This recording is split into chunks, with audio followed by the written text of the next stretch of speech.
এই মুহূর্তে আমরা দাঁড়িয়ে রয়েছি কোচবিহার জেলার দিনহাটা 1 ব্লকের মাতালহাট গ্রাম পঞ্চায়েতের ভলকা পুটিমারি গ্রামে।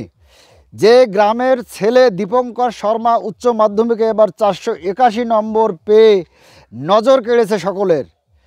দিনহাটা 2 সার্কেলের মাতালহাট উচ্চ বিদ্যালয়ের ছাত্র দীপঙ্কর শর্মা, যার বাড়ির চত্বরে এই মুহূর্তে আমরা পৌঁছে গিয়েছি।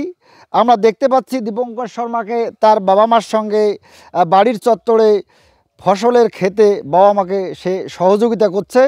আমরা ধাপে ধাপে দীপঙ্কর শর্মার সঙ্গে কথা বলে নেবার চেষ্টা করব, জেনে নেবার চেষ্টা করব তার এই নজর কাড়া ফল প্রসঙ্গে।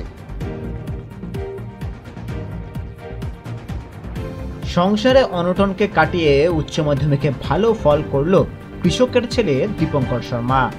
কলা বিভাগে 96% নম্বর পেয়ে তাক লাগিয়েছে সে।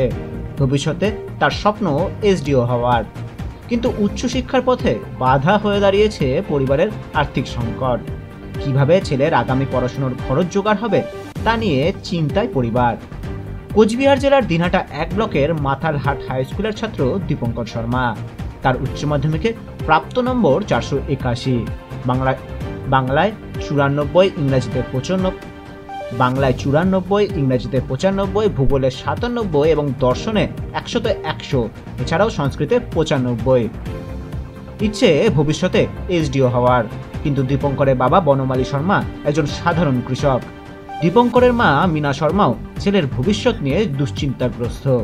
এই প্রসঙ্গে স্কুলের প্রধান শিক্ষক সুশান্ত বর্মন জানান, তারা দীপঙ্করের সাফল্যে গর্বিত এবং পাশাপাশি প্রতিবেশীরাও সকলেই খুশি।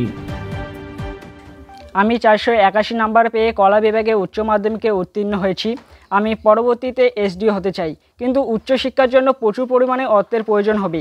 এদিকে আমার বাবা একজন দরিদ্র কৃষক, তার পক্ষে এত খরচ চালানো মোটেই সম্ভব নয়। আমি সেই নিয়েই দুশ্চিন্তায় রয়েছি। দারিদ্রতার সঙ্গে লড়াই করে স্বপ্ন পূরণ লক্ষ্য দীপঙ্কর শর্মার।